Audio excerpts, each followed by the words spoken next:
I overheard my fiance tell her friend that her ex will always be the love of her life. Am I cooked? My fiance, 31F, and I, 33M, got engaged in October last year, and we have been in a relationship for 5 years now. Everything has been great, and I can honestly say that I've never met anyone who comes close to her. She's been the love of my life for sure. I've known her most of my life. We grew up on the same street just round the corner from each other. Her mom and dad still stay in the same house, and I still stay in the same house I grew up in, which my mom left to me when she passed away in 2014. We still don't officially live together yet, but for all intents and purposes, she lives here. Her parents and she are really close, though, and she still has her bedroom there and will occasionally spend the night there, but she's never away from here. Anyway, this morning, I decided to take a walk down to the shops to buy some things, and as I was about halfway there, I realized I had forgotten my face mask. Masks are mandatory here in shops since July 10th. So, I had to walk back and get mine. When I walked in the door to grab the mask from the kitchen table, I heard her speaking loudly to someone on the phone in the living room. She said, "Yeah, but David will always be the love of my life." David is her ex-boyfriend. I don't know a great deal about him, but I know they were in a relationship for 2 years, and it ended a year before we started dating. He also dumped her. I just grabbed my mask and walked back out.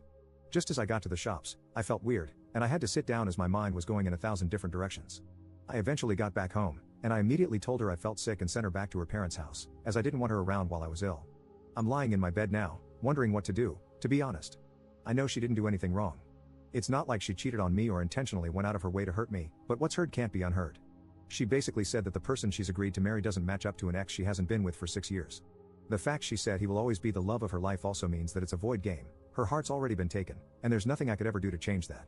Also, what would happen if he did come back into her life? You can't turn down the love of your life when they come calling, and I'd be dumped quicker than yesterday's leftovers. So what do I do? Tell her I was eavesdropping on her and heard her say that? Just end the relationship for a completely vague reason? Swallow my pride and pretend I didn't hear it? Everything has been wonderful, but there's no way on this earth I want to be someone's second choice, especially when her ex is the one on her mind that she obviously would be with if she could. I'm thinking about just saying it's not working between us. Update 1. I was going to update sooner, but I've spent the last 3.5 days drinking my feelings away, so my apologies.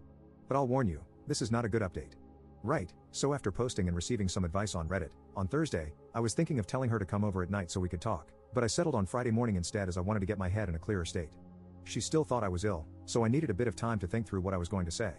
So she comes around on Friday morning, about 8 a.m., with rolls and tuna mayo crunch her mom had made for me along with grapes, sweets, and juice and stuff. I think she could see right away that something was wrong as I must have looked stony-faced, and you could cut the atmosphere with a knife. Anyways, I said to her that I wasn't really sick, and that yesterday as I was going to the shops, I forgot my mask, had to come back to retrieve it, and when I got in to get it, I heard her talking in the other room about David. Her face went completely pale, and she started welling up, so I instinctively stopped talking and just stared at her. She then runs into the toilet, locks the door, and starts hysterically crying, and alarm bells are going off all over the place in my head. Her reaction made me think she didn't know what I heard, so she must have said some other stuff about him as well. I knocked on the door and told her that if she had any aspirations of saving this relationship, she had better tell me everything right now. 30 minutes or so went by, and she finally came out, dabbing her face with a tissue, and told me David got back in touch with her 4 or 5 months ago, and she had been sleeping with him once or twice a week since. I mentioned in my previous post that she will occasionally go and stay with her parents, usually about once a week, sometimes twice, sometimes none. The thing is, I've popped around myself dozens of times over the years to speak to her mom or dad, watch TV, or anything at all really without informing her, and she's always been there, so it's just become routine, and I've never thought any more of it. This has obviously been the times that she's gone to meet David. All I can think of is that the snippet of conversation I heard her having was her friend or something helping her choose between David and me. When I heard this, I lost it. I kicked her out, grabbed handfuls of her stuff, put it in bin bags, and threw it out the door into the front garden. She's still standing there, by the way. I then grabbed my garden hose and drenched the bags with it. I'm not proud of that, it was extremely petty, and in hindsight, I should never have done that. At this point, she ran round to her house, and about a minute later, her dad comes rampaging round, screaming. Her dad and I end up rolling around the front garden fighting, at about 9 a.m. in the morning no less. Police showed up, and half the street was out because of the commotion. Afterward, I blocked her on everything and went to my friend's house where 3 of us spent the weekend and Monday drinking. When I got back to the house this morning, I noticed she had been back in the house at some point. She had made the beds, done the washing, and ironed. I have no idea why she did this. As I'm writing this, she's tried to get in again.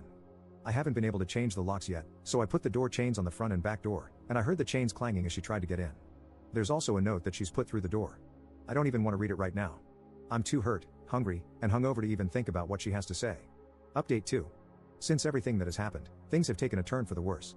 As many of you mentioned I should do, I sent an email to her father, explaining my side of the story and apologizing for taking things public and embarrassing his daughter, but as I said previously, I acted instinctively. I didn't apologize for fighting him as I was reacting to him coming at me. He basically told me to screw off and accused me of biting his ear for some reason. So that's what was stuck in my teeth. I joke, of course, if you don't laugh, you'll cry. About a week ago, I went outside to find my car keyed right down from the passenger side wing mirror round to the boot. Last Sunday, I was walking down the road to meet a friend at the Arches, a place where we occasionally hang out and walk from an arched bridge, and as I was turning the corner, a friend of a friend called me a disgrace. I asked how I am a disgrace, and she told me that I'm a disgrace for beating up my ex-fiancée. Let's just be clear here, I've never laid a finger on her in my life. Either her father, or someone else is perpetuating this lie, and me throwing her stuff out and hosing it has obviously given this an authenticity. I haven't spoken to my ex, and she hasn't tried to contact me anymore. I think they're all on the same page now, that I'm the bad guy. I've got the ball rolling in putting my house up for sale. I can't live here anymore. I wish I still had my mom to lean on, she would make things better. Sorry for the crappy update. Update 3. Hey, wow, so it's been a year since I last posted. Firstly, I want to thank everyone who has reached out. I've tried to reply to everyone, and hopefully, this update will help. I am still in my house, but I will be renting it out rather than selling it. I can't in good conscience give up something that was my mom's and has been in the family for generations. I have since spoken to the father, and I understand why the family circled the wagons, but to throw me under the bus so brutally was genuinely ridiculous. Collateral damage to me and my name is alright, apparently. I've only known them my entire life. All in all, I feel like I was in the midst of a crap storm that changed course. Still struggling, but feeling a lot better now that I've got an umbrella and a roadmap. I would also like to note that I posted on social media giving my side of the story. Whether or not that was right or not is up for debate, I guess, but it was after I'd let those close to me discreetly spread it first, so I felt the time was right. Her side is still singing off the same hymn sheet, but I'm hoping neutrals will see things from my side. My close pals have been incredible throughout all this, but that's why they're close pals, I guess. Anyways, cheers. Edit. Well, it's been over a year again, and I have since moved out of my house and am now renting it to a nice older couple, so I thought I would update. I'm doing great, and I've even got myself a girlfriend. Wish me luck. What I've learned. Life came at me fast, but I stood strong, and for the first time in a long time, I'm looking forward to the future. We only get one life, right? Screw spending it with someone who would treat me like trash.